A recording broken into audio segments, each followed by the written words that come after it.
Idea Everestingu. Cez ChatGPT sme vytipovali vhodné stúpania a v deň D sme našli prístrešok a vyrazili. Jedla, suplementov a zásob ako pre malú armádu. Plán znel jasne. Ideme deň vopred, ideme skoro spať a vstávame o 3:30 s tým, že začíname po 4:00 ráno. Blikačka dozadu a svetlo na rajdy. Prvým výšľapom za tmy boli vidieť odlesky sietníc všetkých lesných zvierat a potom pozorovať východ slnka pri šľapaní na Jauerling bol spektakulárny a silný zážitok. S Mirkom to bolo v režime na slovíčko, aj keď prvé 2 výšľapy ešte spal a ja som si dupkal.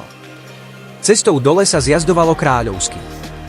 Síce sa nešľapalo, ale napätie z vysokej rýchlosti bolo cítiť.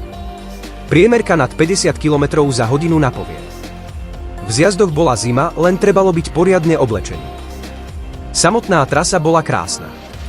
Úvod do doliny, lesík, minimálna premávka, prehľadné a rýchle zákruty.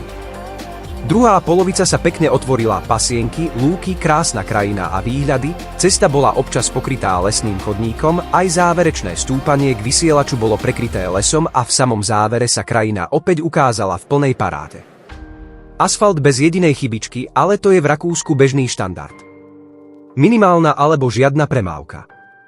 A ak prichádzalo auto, pekne za nami ťahalo, bolo to otravné a po chvíli sme im automaticky zamávali, aby nás predbehli a ťahali preč. Každopádne Everesting s Mirom bola rovnaká chyba. Nebola.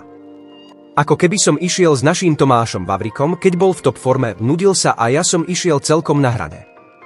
Ale aspoň sa mu nezavreli ústa a nenastalo také tupé ticho.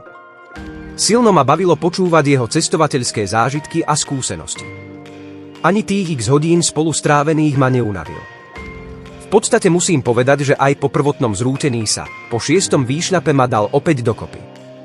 Sam navrhol, aby sme si išli len tak zadúbkať bez výraznej záťaže. Rozumej mojich 150 až 160 W. V 6. výšľape sa veci masívne posrali. Fakt neviem prečo. Jedol som a pil dostatočne, aspoň si myslím. Veľkým faktorom bolo aj to, že keď sa rozjasnilo, začalo fúkať. Nič extrémne, ale bolo to citeľné a bolo to priamo do ksichtu. Do zjazdu bol vietor do chrbta fakt na 2 veci. Mirko ma po jeho solovej jazde dal opätovne psychicky dokopy tak, že som mohol nastúpiť na 7., 8. a potenciálne aj ďalšie jazdy. Celkovo 13. v 8. na vrchole som zistil, že som stratil motoriku. Obliecť si fukerku bol sakra problém a v ďalšom zjazde som dostal takú zimnicu, že som ledva zliezol. Game over som si predstavoval inak, ale aj taký je futbal. Ponaučenie.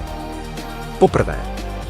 Sklon a dĺžka. Ideálny profil je v priemere rovných 8 až 10%, pokiaľ možno vyvážený, bez prepadov dole. Dlhé jazdy a veľa opakovaní zabíjajú. Po druhé. Neprepadovať. Musíte vedieť, na čo máte a nesnažiť sa o zázrak. Nie fakticky nezosilnieš len preto, že si sa rozhodol vyskúšať Everesting. Po tretie. Dobrá spoločnosť. Sám to nezvládneš. Chcete si pokecať, potrebujete sa povzbudiť a povzbudíte aj toho druhého.